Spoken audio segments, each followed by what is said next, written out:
अस्सलामुअलैकुम। मेरा नाम मोहम्मद मज़हर आज़म है और मैं डाउ मेडिकल कॉलेज में सेकेंड ईयर एमबीबीएस का स्टूडेंट हूँ। जो अब हम टॉपिक स्टार्ट करने जा रहे हैं दैट इज़ प्लाज्मा मेम्ब्रेन, जिसको हम सेल मेम्ब्रेन के नाम से भी जानते हैं। ठीक है, ये प्लाज्मा मेम्ब्रेन और सेल मेम्ब्रेन है क्या? दरअसल आपका बीच में सेंटर में न्यूक्लियस होता है, उस न्यूक्लियस के अराउंड आपका होता है साइटोप्लाज्म, जो कि एक फ्लूइड पोर्शन है, जेली लाइक पोर्शन है। ठीक है, उस साइटोप्लाज्म को जो चीज़ सराउंड कर रही होती है, जो कवर कर रही होती है, उसको हम कहते हैं सेल मेम्ब्रेन या प्लाज्मा मेम्ब्रेन। ठीक है, ये एक तरह की मेम्ब्रेन है, एक तरह की लेयर है। अच्छा, हमने अभी इससे पहले बात की सेल वॉल की। मैंने कहा सेल वॉल जो है वो आउटर मोस्ट बाउंड्री बनाती है बैक्टीरिया की, फंजाई की, एल्गा की और प्लांट की। अब मैं यहाँ एक लफ्ज़ कहने जा रहा हूँ। मैं कहता हूँ प्लाज्मा मेम्ब्रेन जो है ये आउटर मोस्ट लिविंग बाउंड्री बनाती है। तो इसका क्या मतलब है? मैंने ये भी कहा था ना सेल वॉल में कि सेल वॉल जो है वो नॉन लिविंग है। आउटर मोस्ट बाउंड्री अगर लिविंग बाउंड्री होगी तो that will be plasma membrane, and outermost boundary non living होगी that will be cell wall. लेकिन अगर outermost boundary of plant cell कह दें ना लिविंग कहें, the outermost boundary of animal cell कह दें ना लिविंग कहें ना नॉन लिविंग कहें, तो समझ जाना तब भी सेल मेम्ब्रेन होगी, बिकॉज आपके एनिमल सेल के अंदर सिर्फ और सिर्फ सेल मेम्ब्रेन होती है, सेल वॉल नहीं पाई जाती। ठीक है, चलें स्टार्ट करते हैं। कह रहे हैं ऑल द सेल्स, चाहे वो प्रोकैरियोटिक हों या eukaryotic cell, they are enclose in a membrane which serve as their outermost living boundary close called plasma membrane. जो प्रोकैरियोट्स होते हैं, जितने भी यूकैरियोट्स होते हैं, सबके बाहर सेल मेम्ब्रेन ज़रूर होता है। कुछ हो या ना हो, सेल वॉल हो या ना हो, सेल मेम्ब्रेन ने ज़रूर होना है। ये क्या करता है सेल मेम्ब्रेन? ये साइटोप्लाज्म को आपके एनवायरनमेंट से प्रोटेक्ट करता है, इसको अलग करके रखता है, सेपरेट करता है। केमिकल कंपोजिशन की बात करेंगे, सेल वॉल जो है सेल मेम्ब्रेन जो है आपकी, वो किन केमिकल से मिलकर बनी है? अगर बायोलॉजिकली कहा जाए तो जितनी भी बायोलॉजिकल मेम्ब्रेन होती हैं उनके अंदर जितनी भी बायोलॉजिकल मेम्ब्रेन है उनका सबका स्ट्रक्चर सेम होता है, सेम कंपोजिशन होती है। They are made up of double layer यानी कि bi layer of phospholipid with intersperse with proteins. कह रहे हैं जो आपकी सेल मेम्ब्रेन होती है वो फॉस्फोलिपिड्स की बाय लेयर से मिलकर बनती है, यानी कि दो फॉस्फोलिपिड्स की लेयर होती है। फॉस्फोलिपिड्स का मतलब है कि ऐसी लेयर जिसमें फॉस्फेट ग्रुप भी होगा और लिपिड के पार्टिकल भी होंगे, फॉस्फेट ग्रुप भी होगा, लिपिड के पार्टिकल भी होंगे, फॉस्फेट ग्रुप भी होगा, लिपिड के पार्टिकल भी होंगे, और ये सारे आपस में जुड़े होंगे। लेकिन ये तो एक लेयर है, बिकॉज ये एक लेयर है। ठीक है, ये फॉस्फेट है और ये लिपिड है, तो ये एक फॉस्फोलिपिड की लेयर हो गई। ऐसे ही जिस तरह एक लेयर ये मौजूद है ऊपर फॉस्फेट लिपिड, उसके नीचे एक और लेयर मौजूद होती है, जिसके नीचे फॉस्फेट होता है और फिर लिपिड। ये बन गई फॉस्फोलिपिड की बाय लेयर, यानी कि दो लेयर्स हैं। और इसमें आप देखो कि जो फॉस्फेट ग्रुप्स हैं वो ऊपर की तरफ मौजूद हैं। ये ऊपर का जो ये वाला एरिया है ना, ये है, ठीक है, ये जो है हमारा एरिया, ये बाहर का एरिया है। ठीक है, जो सेल सरफेस के बाहर का है, और ये जो है हमारा, ये इसके नीचे साइटोप्लाज्म मौजूद है। तो जो साइटोप्लाज्म को फेस कर रहे होते हैं वहाँ पर भी फॉस्फेट ग्रुप्स होते हैं, जो बाहर एक्सटर्नली फेस कर रहे होते हैं वहाँ पर भी फॉस्फोलिपिड के लेयर के फॉस्फेट ग्रुप्स होते हैं। और जो लिपिड्स की लेयर होती है, जो लिपिड के पार्टिकल्स होते हैं, वो आपस में एक दूसरे को फेस कर रहे होते हैं। और एक और बात, जो फॉस्फेट वाले पार्ट्स ऊपर मौजूद है ना, ये वाटर सॉल्युबल होते हैं। इसकी मैं बायोमोलिक्यूल्स में डिटेल में बात कर चुका हूँ। और जो ये भी फॉस्फेट ग्रुप्स हैं, ये भी वाटर सॉल्युबल हैं। लेकिन ये लिपिड के पार्टिकल, ठीक है, ये जो फैटी एसिड्स के ग्रुप हैं जो आपस में एक दूसरे को फेस कर रहे हैं इंटरनली, ये हाइड्रोफोबिक होते हैं, यानी कि ये वाटर को एब्जॉर्ब नहीं करते, वाटर को अंदर, ये वाटर के अंदर सॉल्युबल नहीं होते। ठीक है, और ये तो फॉस्फोलिपिड की बाय लेयर हो गई। उसके बीच में अगर ये एक लेयर है फॉस्फोलिपिड की, एक और लेयर है, तो बीच में कहीं कहीं पर प्रोटीन्स भी मौजूद होते हैं। यही कह रहे हैं कि intersperse with some proteins. Phospholipid का जो मॉलिक्यूल है प्लाज्मा मेम्ब्रेन में, वो दो पैरेलल लेयर में अरेंज होता है, और जो नॉन पोलर हाइड्रोफोबिक एंड होता है ना, वो एक दूसरे को फेस कर रहा होता है। जबकि पोलर हाइड्रोफिलिक, जो पोलर है ना, ये पोलर है यानी कि, और हाइड्रोफिलिक भी है। जो फॉस्फेट है वो पोलर है यानी कि इसके ऊपर चार्ज भी होते हैं, और हाइड्रोफिलिक यानी कि वाटर लविंग भी है। तो जो आउटर लेयर है फॉस्फेट वाली खास तौर पे, ये क्या है? हाइड्रोफिलिक है। तो नॉन पोलर है, हाइड्रोफोबिक है, एक दूसरे को फेस कर रही होती है। ठीक है, प्लाज्मा मेम्ब्रेन जो होती है उसके अंदर बहुत तरह के लिपिड्स होते हैं, जिस तरह कोलेस्ट्रॉल है और स्टेरॉल। तो प्लाज्मा मेम्ब्रेन के अंदर लिपिड्स हैं जो कोलेस्ट्रॉल और स्टेरॉल की फॉर्म्स में हैं, और कुछ एनिमल्स के अंदर कोलेस्ट्रॉल में contain 50% of lipid molecules in plasma membrane. हमारी बॉडी के अंदर जितना भी लिपिड होता है ना, कभी कभी ऐसा भी होता है कि कुछ ऐसे एनिमल्स हैं जिनकी जो मेम्ब्रेन है वो कोलेस्ट्रॉल से मिलकर बनी होती है, तो उनकी मेम्ब्रेन में जो कोलेस्ट्रॉल है उसके अंदर 50% लिपिड होता है, ठीक है, हमारी बॉडी का। So in the absent it is absent in the cell membrane of plant cell, most plant cell. अक्सर प्लांट सेल की सेल मेम्ब्रेन में क्या होता है, कोलेस्ट्रॉल एब्सेंट होता है, लेकिन ज़्यादातर एनिमल्स में कोलेस्ट्रॉल पाया जाता है। Most of the plasma membrane जो होती है 50% लिपिड और 50% प्रोटीन से मिलके बनी होती है, लेकिन कार्बोहाइड्रेट जो होता है ना, ग्लाइकोलिपिड और ग्लाइकोप्रोटीन में 5 to 10% मेम्ब्रेन का मास बनाता है। ग्लाइकोलिपिड क्या है, ग्लाइकोप्रोटीन है, ये बायोमोलिक्यूल्स में डिस्कस कर चुका हूँ, बहुत इंपॉर्टेंट पार्टिकल्स हैं ये। अच्छा, ग्लाइको का मतलब होता है कार्बोहाइड्रेट, लिपिड का मतलब होता है लिपिड्स। तो ऐसे पार्टिकल जो कार्बोहाइड्रेट और लिपिड से मिलकर बने हो उन्हें हम ग्लाइकोलिपिड कहेंगे, और ऐसे जो कार्बोहाइड्रेट और प्रोटीन से मिलकर बने हो उन्हें हम ग्लाइकोप्रोटीन कहते हैं। ग्लाइको का मतलब होता है कार्बोहाइड्रेट, ठीक है। तो जो कार्बोहाइड्रेट होता है ना, जो ग्लाइकोलिपिड और ग्लाइकोप्रोटीन की फॉर्म में 5 to 10% मास बनाता है आपकी मेम्ब्रेन का। अच्छा, मेम्ब्रेन के स्ट्रक्चर की बात करें तो अच्छा, मेम्ब्रेन के दो स्ट्रक्चर पेश किए गए। एक पहले जो स्ट्रक्चर पेश किया गया वो ये था, वो कहते थे कि जो प्लाज्मा मेम्ब्रेन जो है ना, उसमें लिपिड जो होता है ना एक सैंडविच लेयर के तौर पे काम करता है, ठीक है। उसको एक सैंडविच मॉडल का नाम दिया, और उन्होंने क्या कहा, उन्होंने कहा कि सेल मेम्ब्रेन जो है ना, it is compose of lipid bi layer sandwich between inner and outer layer of protein. उन्होंने कहा बीच में लिपिड्स की दो लेयर होती हैं, which are sandwich between outer protein and inner protein.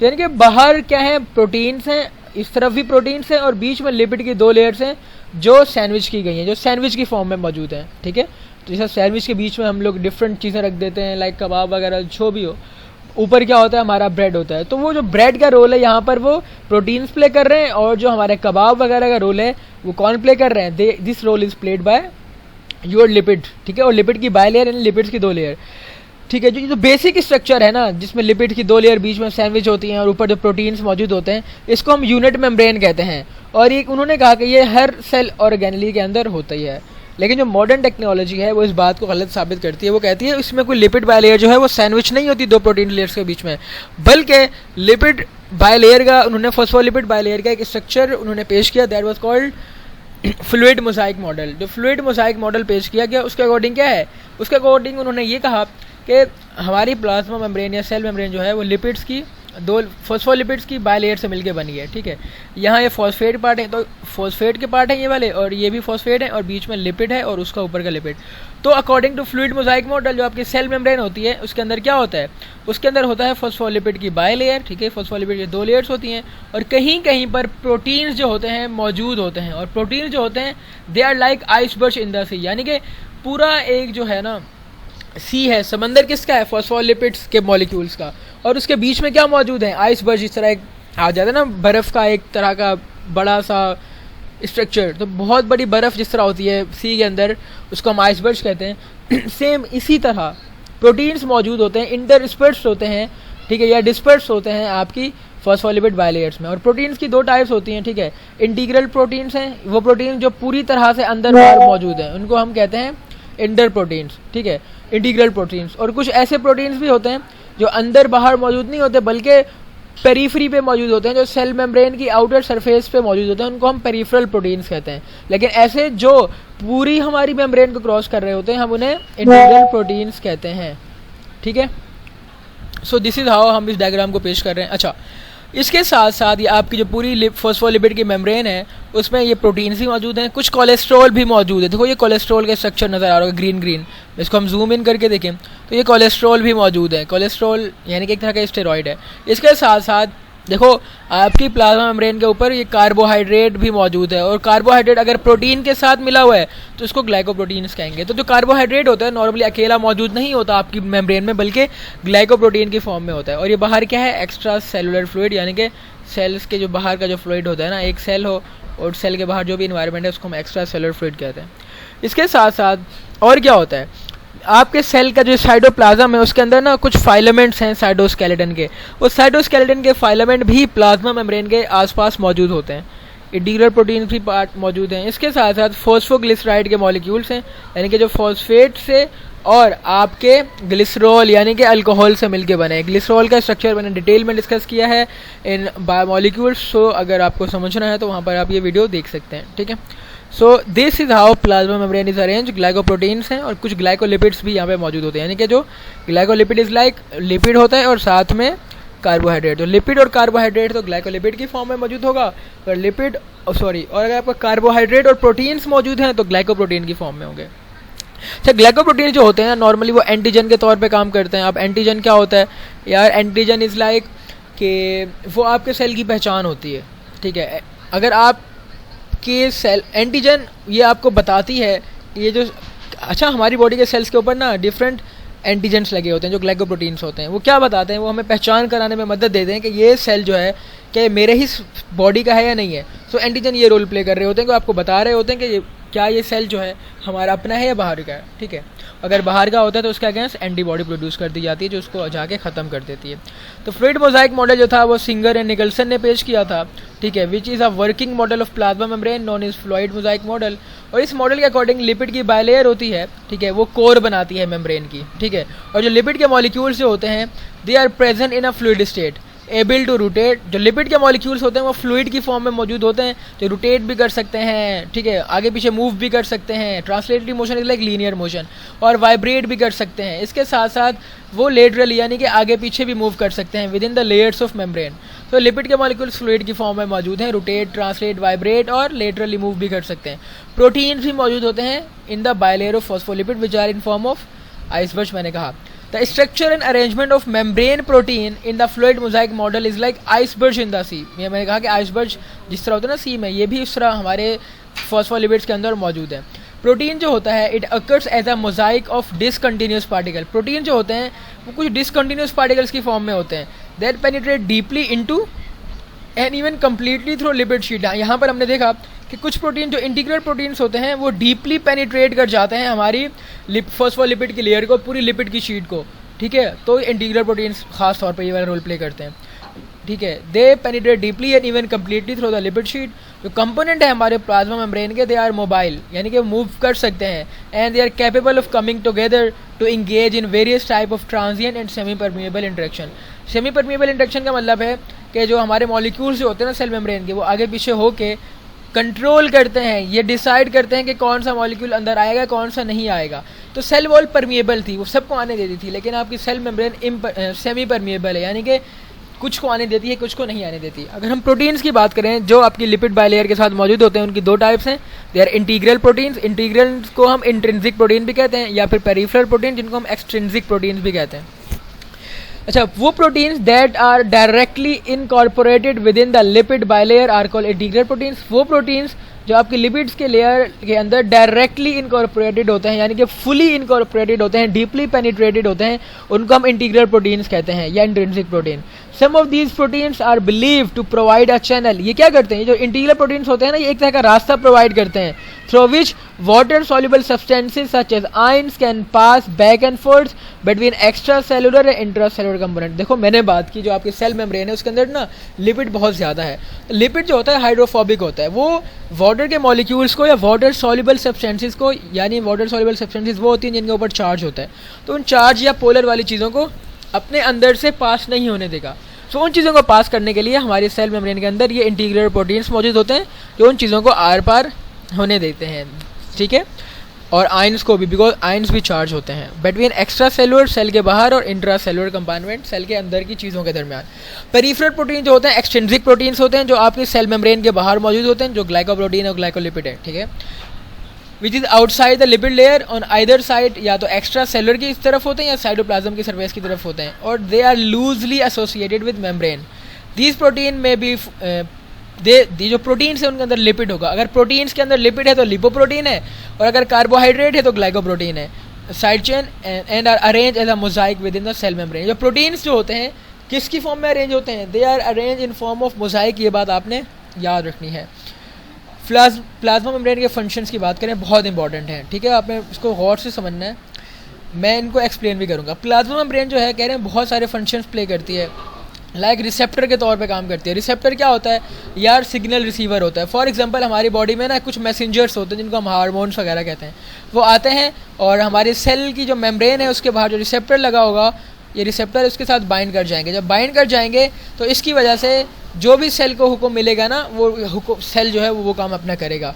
तो रिसेप्टर्स के तौर पे काम करते हैं, यानी कि एक तरह का रिसीवर के तौर पे काम करते हैं, जो हुक्म को सुनते हैं, ठीक है, और उसे अपने अंदर फिर उस हुक्म के मुताबिक कोई काम करवा सकते हैं सेल से।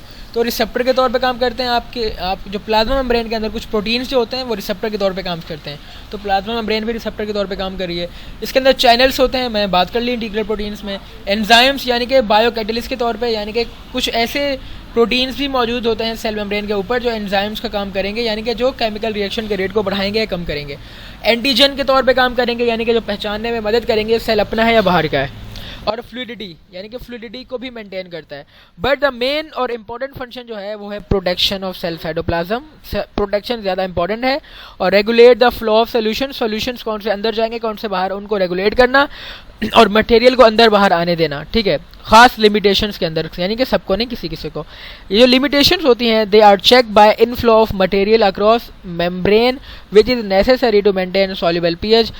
अब ये लिमिटेशंस लगाई गई है ना, ये ज़रूरी क्यों है? अच्छा, ये कैसे चेक करते हैं? आप चीज़ों को ना आप सेल मेम्ब्रेन के बाहर क्रॉस कराने की कोशिश करते हो। अगर क्रॉस कर जाएगी चीज़ वो, तो आप समझ जाना कि ये चीज़ तो सॉल्युबल है, यानी कि ये क्रॉस कर रही है। बट जो चीज़ें ये वहाँ से पास नहीं होंगी, आप समझ जाना कि मेम्ब्रेन जो है आपकी वो उसको अलाउ नहीं कर रही, ठीक है। और ये जो लिमिटेशंस हैं क्यों ज़रूरी हैं? ये इसलिए ज़रूरी है ताकि आप एक बेहतरीन पीएच, सूटेबल पीएच मेंटेन करो, एक अच्छी आयोनिक कंसंट्रेशन मेंटेन करो, ताकि जो पीएच और आयोन की कंसंट्रेशन जो है वो एंजाइम के काम के लिए ज़रूरी है। और एंजाइम आपकी बॉडी के फंक्शंस के लिए बहुत ज़रूरी है, और इनकी मदद से आप बता सकते हो कि कौन सी चीज़ें टॉक्सिक्स हैं और आप उनको एक्सीड कर दो। लिपिड की जो लेयर होती है ना, लिपिड की जो बाय लेयर है, ये फ्लूइडिटी को भी मेंटेन करती है अलग अलग टेम्परेचर में, बाय इंक्रीजिंग और decreasing the unsaturated fatty acid in them. कैसे? अनसेचुरेटेड फैटी एसिड को या कम कर देगी या ज़्यादा कर देगी। तो this is how fluidity is maintain by lipid bi layer, that is वो अपने अंदर जो सेचुरेटेड फैटी एसिड्स हैं और अनसेचुरेटेड फैटी एसिड्स हैं उनको कम करती है। लेकिन यहाँ पर बेटर हम कहेंगे अनसेचुरेटेड फैटी एसिड जो होते हैं उनकी मदद से। So fluidity is maintain by lipid bi layer with the help of increasing और डिक्रीजिंग अनसेचुरेटेड फैटी एसिड। तो फ्लूइडिटी जो होती है ऑल्सो इंक्रीजेज द फ्लेक्सिबिलिटी। अगर आप फ्लूइडिटी ज़्यादा होगी तो वो चीज़ ज़्यादा फ्लेक्सिबल होगी, ठीक है। It also control the movement of polar molecules and ion. ये पोलर मॉलिक्यूल्स और आयंस को भी लिपिड बायलेयर कंट्रोल करती है। मैंने कहा था ना पोलर मॉलिक्यूल्स और आयंस को ये नहीं आने देगी, तो ये इन चीज़ों को रोकती है कि आप भाई यहाँ से क्रॉस नहीं करो। इसके साथ साथ द डिफरेंशियलिटी और सिलेक्टिव परमिएबिलिटी जो होती है ना, सिलेक्टिवली परमिएबल है या ठीक है क्यों है? It is due to presence of specific channel protein which permit only specific molecule to pass through them. ये जो परमिएबिलिटी है ना और जो स्पेसिफिसिटी है ये इसलिए है कि देखो आपकी मेम्ब्रेन के अंदर मौजूद हैं चैनल प्रोटीन्स, और ये वो चैनल प्रोटीन्स जो हैं वो डिसाइड करते हैं कौन सी चीज़ें जानी हैं कौन सी नहीं जानी है। प्रोटीन जो होते हैं कुछ कैरियर प्रोटीन्स भी होते हैं जो क्या करते हैं, चीज़ों को ट्रांसपोर्ट करते हैं, बाहर से रिसीव करके उन्हें दूसरी तरफ ले जाते हैं इन अ फॉस्फोलिपिड लेयर। या कैरियर प्रोटीन ये होगा कि यार ऐसा प्रोटीन होगा जो पूरी तरह से पेनिट्रेट नहीं कर रहा होगा, बट ऐसा होगा कि लिपिड की लेयर है उसके अंदर यहाँ प्रोटीन मौजूद है, आप इसके साथ बाइंड करोगे ये आपको यहाँ से लेके जाएगा, ट्रैवल करेगा, यहाँ पे रुकेगा और इसको यहाँ सेल के अंदर डाल देगा। तो this is how carrier protein will work. और कैरियर प्रोटीन भी फॉस्फोलिपिड लेयर के अंदर होते हैं। सम एक्सट्रिंसिक प्रोटीन जो बाहर के प्रोटीन्स होते हैं पेरिफेरल प्रोटीन एंजाइम के तौर पे काम करते हैं, लाइक एटीपीएस कॉम्प्लेक्स जो एटीपी बनाता है। इसको मैंने बहुत डिटेल में डिस्कस किया है, मेरी फेडरल बायोलॉजी की एक वीडियो एक पूरी प्लेलिस्ट मौजूद है, आप वहाँ से पढ़ें, बिकॉज जो बायो एनर्जेटिक्स का चैप्टर है वो दोनों में सेम है, तो आप वहाँ से पढ़ लें, आपका पूरा सिंध भी कवर हो जाएगा आराम से, ठीक है। और मैं कोशिश करूँगा कि सिंध से भी एक दफ़ा दोबारा कवर करा दूँ। Some proteins are conjugated protein, कुछ प्रोटीन्स जो होते हैं कंजुगेटेड प्रोटीन्स होते हैं, यानी कि वो प्रोटीन्स जिनके साथ कोई और चीज़ मिल जाए, ठीक है। कंजुगेटेड का मतलब होता है, जो कंजुगेटेड का मतलब होता है कि कोई चीज़ दो चीज़ों से मिलकर बनी है। तो कुछ प्रोटीन्स कंजुगेटेड होते हैं जो रिसेप्टर के तौर पर काम करते हैं हार्मोन्स के लिए और बाकी चीज़ों के लिए, while other protein work as antigen like RH protein of RBC। देखो रेड ब्लड सेल्स के अंदर हमारे पास RH प्रोटीन होता है जो आपको बताता है कि अगर आप देखो आपका ब्लड है for example AB blood group है आपका, अब ये पॉजिटिव होगा या नेगेटिव जो होगा वो इस पर डिपेंड करता है RH के ऊपर। सो अगर आपके बॉडी के ऊपर RH प्रोटीन मौजूद है तो आप RH पॉजिटिव हो गए, अगर नहीं है तो RH नेगेटिव हो गए, यानी कि आप पॉजिटिव हो गए ब्लड, और अगर ये नहीं है तो आपका ब्लड ग्रुप नेगेटिव हो जाएगा, ठीक है। अब हम प्लाज्मा मेम्ब्रेन के को रोल को पढ़ने जा रहे हैं इन रेगुलेटिंग सेल की इंटरेक्शन विद इट्स इन्वायरमेंट। के प्लाज्मा मेम्ब्रेन जो है ऐसा क्या रोल प्ले करती है, सेल जो है वो इंटरेक्ट करता है अपनी इन्वायरमेंट के साथ। कह रहे हैं for entry and exit there are two process of transport. Transport के दो प्रोसेस होते हैं किसी चीज़ को अंदर डालने के लिए और निकालने के लिए। वो है एक्टिव ट्रांसपोर्ट और दूसरा है पैसिव ट्रांसपोर्ट। एक्टिव ट्रांसपोर्ट वो होती है या जिसको करने के लिए आपको एनर्जी देनी पड़े, और ये नॉर्मली उस वक्त होती है जब आपको कोई चीज़ पास करानी है जहाँ पर कम है वहाँ से ज़्यादा की तरफ। फॉर एग्जाम्पल हम ये नॉर्मली पढ़ते हैं ना कि चीज़ें हमेशा वहाँ से मूव करती हैं जहाँ पर बहुत ज़्यादा हो, वहाँ से मूव करेंगी जहाँ पर बहुत कम हो। जो चीज़ ज़्यादा है वो वहाँ से मूव करेगी कम की तरफ, ठीक है। और जो ज़्यादा से कम की तरफ मूव करना है इसके दो तरीके हैं, डिफ्यूजन एंड ऑस्मोसिस। सो अगर ज़्यादा से कम की तरफ मूव करेगी तो उसके लिए आपको एनर्जी नहीं चाहिए, ठीक है। तो इस ट्रांसपोर्ट को कहेंगे पैसिव ट्रांसपोर्ट के, जो कि हायर कंसंट्रेशन से लोअर कंसंट्रेशन की तरफ हो रही है, ठीक है। हायर कंसंट्रेशन से लोअर कंसंट्रेशन की तरफ हो रही है, इसको पैसिव ट्रांसपोर्ट कहते हैं। और ये डिफ्यूजन एंड ऑस्मोसिस के जरिए होती है। डिफ्यूजन क्या होता है? डिफ्यूजन वो मूवमेंट होती है जो होती है और इसमें ना कोई आप प्लाज्मा मेम्ब्रेन इन्वॉल्व नहीं होती। डिफ्यूजन कराने के लिए ज़रूरी नहीं है कि कोई प्लाज्मा मेम्ब्रेन इन्वॉल्व हो, बट ऑस्मोसिस में आपके प्लाज्मा मेम्ब्रेन का होना ज़रूरी है। एक्टिव ट्रांसपोर्ट वो होती है कि आप चीज़ों को मूव करते हो अगेंस्ट दियर ग्रेडियंट, यानी कि जो चीज़ कम है आप उसको भेजोगे वहाँ पर जहाँ पर वो ज़्यादा है, तो ये तो उसकी ग्रेडियंट के खिलाफ है। ग्रेडियंट इज लाइक जो आपका एक नॉर्मल बैलेंस बना हुआ है, इक्विलिब्रियम बना हुआ है, तो ये तो इक्विलिब्रियम के अगेंस्ट है। तो जो मूवमेंट ऑफ मॉलिक्यूल है ना against gradient, it is by using energy, आप एनर्जी को यूज़ करते हो। अब जो एक्टिव, ठीक है, इसके अलावा कह रहे हैं दो और फिनोमेना भी हैं, इसके अलावा दो और काम भी है। एक है एंडोसाइटोसिस एंड एक्सोसाइटोसिस। एंडोसाइटोसिस कैसे होता है, मैं इसको अगर डायग्रामेटिकली आपको शो करने की कोशिश करूँ तो एंडोसाइटोसिस इस तरह होता है कि आपका फॉर एग्जांपल एक होता है सेल की मेम्ब्रेन है, आपकी सेल मेम्ब्रेन है। अब बाहर एक चीज़ मौजूद है, हम चाह रहे हैं ये सेल के अंदर है, तो सेल मेम्ब्रेन क्या करेगी, अब ये चीज़ आएगी और इससे चिपक जाएगी। तो ये चीज़ आगे हमारे सेल मेम्ब्रेन से चिपक गई। जब सेल मेम्ब्रेन से चिपक जाएगी, अटैच हो जाएगी, तो सेल मेम्ब्रेन क्या करेगी, अपने अंदर थोड़ा इस तरह का सुराख बना लेगी और ये चीज़ इसको अपने अंदर ले आएगी। फिर और सुराख बनाएगी, ठीक है, और सुराख को आहिस्ता आहिस्ता बंद करना स्टार्ट कर देगी। अब देखो वो जो चीज़ चिपकी थी वो अंदर आ चुकी है। फिर जो ये जो चीज़ चिपकी हुई थी और उसके ऊपर मेम्ब्रेन की कवरिंग आ गई है, ये उस मेम्ब्रेन से फिर अलग हो जाएगा और ये बिल्कुल अलग रिलीज हो जाएगा। ये प्रोसेस जिसके ज़रिए आप बाहर की चीज़ को एक तरह से निगल रहे हो, इसको आप कहते हो एंडोसाइटोसिस, ठीक है। यानी कि it is the process of intake of material in bulk by infolding cell membrane. आपने सेल मेम्ब्रेन को इनर फोल्डिंग की है, उसकी इनफोल्डिंग की है, और उसको हम कहते हैं एंडोसाइटोसिस। एंडोसाइटोसिस के ज़रिए अगर आप सॉलिड चीज़ को अंदर ला रहे हो तो उसको कहेंगे फैगोसाइटोसिस, और अगर आप लिक्विड की फॉर्म में ला रहे हो या फ्लूइड की फॉर्म में, इसको कहेंगे पिनोसाइटोसिस। ये MCQs के पॉइंट है। फैगोसाइटोसिस इनटेक होता है किसका, सॉलिड चीज़ों का। पिनोसाइटोसिस इनटेक होता है किसका, लिक्विड वाली चीज़ों का। इसके साथ साथ होता है एक्सोसाइटोसिस। अब जो उल्टा होगा, अब सेल मेम्ब्रेन है, उसके अंदर कोई चीज़ मौजूद है, अब ये कोई टॉक्सिक चीज़ है, इसको आपने बाहर निकालना है, या कोई और फ़ायदेमंद भी चीज़ है लेकिन इसको आपने बाहर भेजना है। तो कैसे भेजोगे, ये आएगी अंदर चिपकेगी। जब अंदर चिपकेगी तो सेल क्या करेगा, बाहर की तरफ इस तरह इसको स्वेल कर जाएगा। जब बाहर की तरफ स्वेल कर जाएगा फिर आखिर में मिल जाएगा और इसको रिलीज़ कर देगा, तो ये रिलीज़ हो जाएगी। This is called exocytosis. It is a process of membrane के साथ फ्यूजन। मेम्ब्रेन फ्यूज़ हुई और उसके साथ क्या है फिर एक्सफोल्डिंग। इन फोल्डिंग क्या था, अंदर की तरफ फोल्ड होना। एक्सफोल्डिंग क्या है, बाहर की तरफ फोल्ड होना। तो बाहर की तरफ फोल्ड करके आप चीज़ों को रिलीज़ कर रहे हो, ठीक है। इसके साथ क्या हो रहा है, कह रहे हैं कोलेस्ट्रॉल क्या करता है, रेगुलेट करता है मेम्ब्रेन की फ्लूइडिटी को। याद रखना, कोलेस्ट्रॉल और फॉस्फोलिपिड दोनों मेम्ब्रेन की फ्लूइडिटी को कंट्रोल करते हैं over the range of temperature, यानी कि डिफरेंट टेम्परेचर पे कोलेस्ट्रॉल कंट्रोल कर रहा होता है मेम्ब्रेन की फ्लूइडिटी को। They also prevent the passage of proton, ये हाइड्रोजन आयंस को और उसके साथ साथ सोडियम आयंस को भी कंट्रोल करता है कि प्लाज्मा मेम्ब्रेन के अंदर आए या ना आए, बल्कि उनको रोकता है, प्रिवेंट कर रहा है ना। तो प्रोटॉन्स को और सोडियम आयंस को अंदर ये नहीं आने देगा, ठीक है। और लास्ट फंक्शन पढ़ने जा रहे हैं, दैट इज़ ग्लाइकोलिपिड और ग्लाइकोप्रोटीन्स का क्या रोल होता है, cell as a cell surface marker इनका रोल होता है। सेल सरफेस मार्कर का मतलब है कि आपको एक चीज़ आप मार्क क्यों करते हो, ताकि आपको पता चले यार हाँ ये चीज़ इसके लिए मैंने मार्क किया और ये इंपॉर्टेंट है। तो ग्लाइकोलिपिड और ग्लाइकोप्रोटीन जो है वो एक तरह के सेल सरफेस मार्कर्स हैं। या तो वो एंटीजन के तौर पे काम करेंगे और आपको बताएंगे कि हाँ ये सेल मेरा अपना है या नहीं है, या इसके साथ साथ वो ब्लड ग्रुप के एंटीजन के तौर पे काम करेंगे। और ब्लड ग्रुप के एंटीजन के तौर पे जब इस काम करें, ब्लड ग्रुप के एंटीजन के तौर पे जब वो काम करेंगे तो आपको बताएंगे कि ये जो पार्टिकल है, ये चीज़ है मेरी, ये ब्लड ग्रुप A है, B है या C है।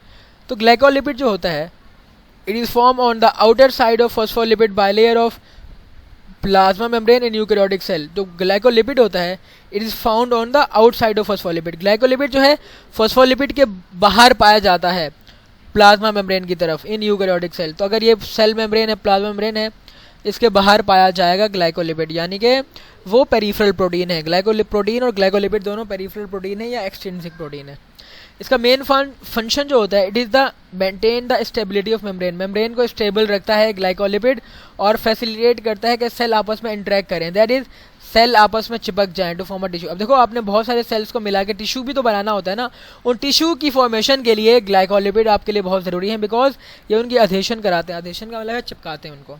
They also help in cellular identification, यानी कि मैंने कहा ना कि कुछ एंटीजेंस के तौर पे काम करते हैं, तो सेल उन एंटीजन को देख के आप पहचानते हो कि सेल अपना है या नहीं है।